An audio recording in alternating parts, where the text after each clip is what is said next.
안녕하세요, 여러분. 이번 영상에서는 큰 대주제 문화와 지역을 넘나드는 신화의 유사성, 신과 인간의 이야기에 대해 총 8가지 소주제로 8개의 영상을 만들 계획입니다. 세계 여러 문화에서 전해 내려오는 신화들은 각기 다른 시대와 지역에서 탄생했지만 그 속에 담긴 이야기는 놀랍도록 유사한 점들이 많습니다. 신과 인간, 그리고 세상의 관계를 탐구하는 이 신화들은 단순한 전설이나 이야기를 넘어 인간 존재의 본질을 탐색하고 신의 뜻과 인간의 교훈을 전달하는 중요한 메시지를 담고 있습니다. 신화 속에서 신들은 종종 인간을 돕거나 시험을 주며 때로는 세상의 질서를 재정립하기 위해 강력한 행동을 합니다. 또한 그 과정에서 영웅들이 태어나거나 신들의 싸움이 일어나며 인간은 구원과 재건의 길로 나아갑니다.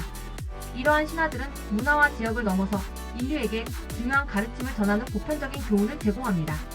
이제 다양한 문화에서 전해 내려오는 신화 속 이야기들을 하나씩 살펴보며 그 속에 담긴 공통적인 메시지와 교훈을 발견해 보겠습니다.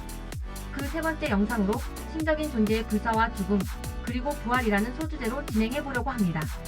그럼 시작하겠습니다. 자, 오늘은 신적인 존재의 불사와 죽음, 그리고 부활이라는 주제로 여러 문화의 신화에서 신들이 어떻게 불사의 존재로서 죽음을 맞이하고 부활하는지에 대한 이야기를 나눠보겠습니다. 예로부터 인간은 삶과 죽음의 경계 너머를 탐구하며 영원한 존재에 대한 갈망을 품어왔습니다. 그리고 그 염원은 신화 속 불멸의 존재들에게 투영되어 그들의 드라마틱한 서사를 빚어냈습니다. 오늘 우리는 시간을 거슬러 올라가 다양한 문화권의 신화 속에서 영원할 것 같던 신들과 영웅들이 어떻게 죽음을 맞이하고 또 어떤 놀라운 방식으로 부활하거나 재생하는지 그 흥미로운 여정을 함께 떠나보려 합니다. 그들의 이야기는 단순한 전설을 넘어 삶과 죽음, 그리고 그 너머의 희망에 대한 깊은 통찰을 담고 있습니다. 지금 신화 속 영원한 순환의 비밀 속으로 함께 빠져보시죠. 풍요의 축제, 성원경과 관계의 신 디오니소스는 탄생부터 특별했습니다. 그의 어머니는 인간 공주 세멜레였고 그의 아버지는 바로 신들의 왕 제우스였습니다. 질투에 눈먼 헤라의 관계로 인해 세멜레는 제우스의 진정한 신의 모습 앞에서 타 죽고 말았습니다. 하지만 제우스는 불길 속에서 아직 태어나지 않은 디오니소스를 구출하여 자신의 널쩍 다리 속에 넣고 때가 되자 그를 세상에 내보냈습니다. 이 두 번의 탄생은 디오니소스의 특별한 운명을 암시하는 듯 했습니다. 성장한 디오니소스는 술의 신, 풍요의 신으로서 사람들에게 포도 재배와 술 만드는 법을 가르치며 기쁨과 환희를 선사했습니다. 그의 주위에는 ним프와 사티로스, 그리고 술에 취해 춤추고 노래하는 마이나레스들이 항상 함께했습니다. 그들이 숭배하는 디오니소스는 삶의 활력과 넘치는 에너지 그 자체였습니다. 하지만 영광의 순간은 영원하지 않았습니다. 디오니소스에게는 어둡고 고통스러운 운명이 기다리고 있었습니다. 질투심에 사로잡힌 헤라의 또 다른 음모였을까요? 혹은 인간의 어리석음 때문이었을까요? 이야기는 여러 갈래로 전해지지만 어느 날 디오니소스는 어린아이의 모습으로 변신한 티탄 신들에게 유인당합니다. 티탄들은 디오니소스를 잔인하게 갈기갈기 찢어 죽였습니다. 그들은 그의 사지를 흩뿌리고 끓는 물에 삶아 먹어 치웠다고 전해집니다. 올림포스의 신들은 이 끔찍한 사건에 깊이 슬퍼했습니다. 특히 그의 어머니 세멜레를 기리며 영원한 불멸을 약속했던 제우스의 분노는 하늘을 뒤흔들었습니다. 제우스는 디오니소스를 죽인 티탄들에게 무서운 벌을 내렸고 그의 흩어진 조각들을 모아 다시 생명을 불어넣으려 했습니다. 다른 이야기에서는 아테나 여신이 디오니소스의 심장만이라도 구해내어 제우스에게 전했고 제우스가 그 심장을 통해 그를 다시 태어나게 했다고 합니다. 이처럼 디오니소스는 끔찍한 죽음을 맞이했지만 불멸의 존재로서 다시 부활했습니다. 그의 죽음과 부활은 단순히 한 신의 이야기가 아닌 자연의 순환, 소멸과 재생의 영원한 법칙을 상징합니다. 겨울이 지나 봄이 오듯 포도나무가 가지치기를 통해 더욱 풍성한 열매를 맺듯 디오니소스는 죽음을 넘어 새로운 생명으로 다시 태어나는 존재였던 것입니다. 지혜와 사랑의 화신수리 크리즈나는 비슈누신의 8번째 화신으로 인간 세상에 정의를 구현하고 진리를 가르치기 위해 태어났습니다. 그의 어린 시절은 목동들과 함께하는 순수하고 아름다운 이야기로 가득하며 청년 시절에는 용맹한 영웅으로서 수많은 악을 물리쳤습니다. 마침내 그는 마하바라타 전쟁에서 아르주나에게 바가바드 기타의 심오한 가르침을 전하며 삶의 목적과 의무, 그리고 영원한 진리에 대한 깊은 통찰력을 제시했습니다. 하지만 영원한 존재조차 인간의 운명을 완전히 벗어날 수는 없었습니다. 마하바라타 전쟁이 끝난 후 간다하리의 저주가 드리워졌습니다. 그녀는 자신의 아들들의 죽음에 대한 슬픔과 분노로 크리슈나와 그의 야다바 일족에게 36년 후 멸망할 것이라는 무서운 저주를 내렸습니다. 시간이 흘러 간다하리의 저주는 현실이 되었습니다. 야다발 일동 내에서 내분이 일어나 서로를 죽이는 비극적인 사건이 발생했고 크리슈나는 깊은 슬픔과 함께 홀로 숲속으로 향했습니다. 숲속에서 깊은 명상에 잠겨있던 크리슈나에게 운명의 화살이 날아왔습니다. 사냥꾼 자라가 실수로 그의 발을 짐승으로 알고 쏜 화살은 크리슈나의 발꿈치에 깊숙이 박혔습니다. 이 상처는 인간으로서의 크리슈나의 육신이 마지막을 맞이하는 순간을 알리는 것이었습니다. 크리슈나는 자신의 운명을 담담히 받아들였습니다. 그는 자라에게 자신의 정체를 밝히고 용서했으며 육신의 고통 속에서도 평화로운 마음을 유지했습니다. 그리고 마침내 그의 영혼은 육신을 벗어나 그의 본질인 비슈누의 영원한 세계로 승천했습니다. 크리슈나의 죽음은 단순한 소멸이 아니었습니다. 그것은 인간으로서의 삶을 마감하고 그의 신성한 본질로 돌아가는 숭고한 귀환이었습니다. 그의 가르침과 사랑은 그의 육신이 사라진 후에도 영원히 남아 수많은 사람들에게 지혜와 영감을 주고 있습니다. 이슈타르는 사랑과 풍요, 전쟁과 다산의 여신입니다. 이슈타르는 하늘의 여왕이자 인간과 신 모두에게 강력한 영향력을 행사하는 존재였습니다. 그녀의 사랑은 생명을 꽃피우고 풍요를 가져왔지만 때로는 격렬한 질투와 파괴적인 힘을 동반하기도 했습니다. 그녀에게는 수많은 연인들이 있었고 그들의 사랑은 종종 비극적인 결말을 맞이하곤 했습니다. 어느 날 이슈타르는 지하세계의 여왕인 언니 에레시키갈에 대한 깊은 호기심과 죽은 자들의 땅에 숨겨진 비밀을 알고 싶다는 강렬한 열망에 사로잡혔습니다. 그녀는 자신의 모든 권능과 장신구를 걸치고 7개의 문을 통과하며 지하세계로 내려가기로 결심합니다. 하지만 지하세계는 한번 들어가면 누구도 쉽게 빠져나올 수 없는 곳이었습니다. 이슈타르가 각 문을 통과할 때마다 그녀의 지위와 관련된 장신구와 힘을 하나씩 벗어야 했습니다. 마침내 에레시키갈 앞에 도착했을 때 이슈타르는 모든 옷을 벗은 채 무력한 상태였습니다. 분노한 에레시키갈은 자신의 여동생을 죽이고 시체를 매달아 놓았습니다. 사랑과 풍요의 여신이 사라지자 지상세계는 생기를 잃고 말았습니다. 인간과 동물은 번식을 멈추었고 곡식은 자라지 않았으며 모든 것이 죽음의 그림자 아래 놓였습니다. 신들은 이 심각한 상황을 우려했습니다. 특히 물의 신 엔키는 지혜를 발휘하여 이슈타르를 되살릴 방법을 모색했습니다. 그는 2명의 기묘한 존재를 창조하여 에레시키갈에게 보냈고 그들은 여신의 환심을 얻어 이슈타르의 시체를 돌려받는데 성공했습니다. 하지만 죽음의 땅에서 살아 돌아오기 위해서는 대가가 필요했습니다. 이슈타르는 자신을 대신하여 지하세계에 머무를 다른 존재를 데려와야 했습니다. 그녀가 지상으로 돌아왔을 때 그녀의 연인 중 하나였던 두무지가 화려한 옷을 입고 태연하게 앉아있는 모습을 보았습니다. 이슈타르는 질투와 분노에 휩싸여 그를 지하세계로 보내기로 결정했습니다. 그러나 두무지의 누나 게슈틴 안나는 자신의 오빠를 대신하여 지하세계에 머무르겠다고 자원했습니다. 결국 지하세계의 여왕 에레시키갈은 1년의 절반은 두무지가, 나머지 절반은 게슈틴 안나가 지하세계에서 보내는 것으로 타협했습니다. 이 신화는 계절의 변화, 생명의 소멸과 재생의 순환을 아름답게 그려냅니다. 이슈타르의 지하세계로의 강림과 귀환은 겨울 동안 죽어있던 대지가 봄에 다시 깨어나 풍요로운 생명을 잉태하는 과정을 상징합니다. 두무지와 게슈틴 안나가 번갈아 지하세계에 머무는 것은 농력, 사회에서 중요한 계절의 변화를 설명하는 신화적 이야기로 해석될 수 있습니다. 케찰코아틀은 지혜와 바람, 새벽, 그리고 예술의 신이자 인간에게 운명을 전해준 위대한 존재입니다. 케찰코아틀은 창조신 오메테오틀의 아들 중 하나로 인간을 창조하고 그들에게 농업, 달력, 예술 등 다양한 지식을 가르쳐준 문화 영웅으로 숭배받았습니다. 그는 평화와 지혜를 사랑하며 인간들에게 번영과 조화를 가져다 주었습니다. 하지만 그의 평화로운 시대는 그의 사악한 형제 테스카틀리포카의 관계로 인해 끝을 맞이합니다. 테스카틀리포카는 케찰코아틀을 술에 취하게 만들고 그의 순결을 깨뜨리는 속임수를 씁니다. 자신의 과오를 깨달은 케찰코아틀은 깊은 슬픔과 수치심에 빠져 아즈텍 땅을 떠나 동쪽으로 향합니다. 그의 떠나는 방식에 대한 이야기는 다양하게 전해집니다. 어떤 전설에서는 그가 뱀의 모습으로 변신하여 바다를 건너갔다고 하고 또 다른 이야기에서는 스스로 불 속으로 뛰어들어 그의 심장이 하늘로 올라가 새벽별, 즉 금성이 되었다고 합니다. 그의 죽음은 슬픔과 함께 미래에 대한 희망을 남겼습니다. 그는 언젠가 동쪽에서 돌아와 자신의 왕국을 되찾을 것이라는 예언을 남겼기 때문입니다. 여기서 죽음은 육체적인 소멸보다는 신으로서의 권능을 잃고 인간의 세계에서 사라지는 변신에 더 가깝게 해석될 수 있습니다. 불 속으로 뛰어드는 행위는 정화와 새로운 시작을 상징하며 그의 심장이 새벽별이 되었다는 것은 그의 정신과 영향력이 영원히 하늘에서 빛날 것이라는 믿음을 나타냅니다. 케찰코아틀의 귀환에 대한 믿음은 아즈텍 사회에 깊이 뿌리 내렸습니다.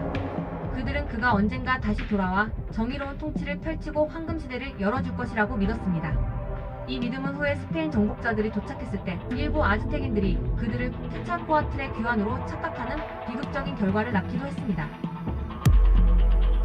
시바는 파괴와 변형의 신이자 요가와 명상의 최고신이며 동시에 창조적인 에너지의 근원이기도 합니다. 시바는 세 명의 주신인 브라흐마, 비슈누, 시바 중 하나로 우주의 균형을 유지하는 중요한 역할을 합니다. 그의 파괴는 종말을 의미하는 것이 아니라 낡은 것을 부수고 새로운 것이 탄생할 수 있도록 길을 여는 창조적인 힘입니다. 마치 오래된 집을 허물고 새로운 건물을 짓듯이 시바의 파괴는 우주적인 차원에서의 변화와 갱신을 의미합니다. 시바에게는 특정한 탄생 이야기가 있지만 그의 죽음은 일반적인 의미에서의 생명의 소멸과는 거리가 멉니다. 그는 시간과 공간을 초월하는 영원한 존재이기 때문입니다. 하지만 그의 이야기에 나타나는 일련의 사건들은 그의 힘의 상실과 회복 그리고 새로운 형태로의 변화를 보여줍니다. 한 예로 다크샤의 희생제사 이야기가 있습니다.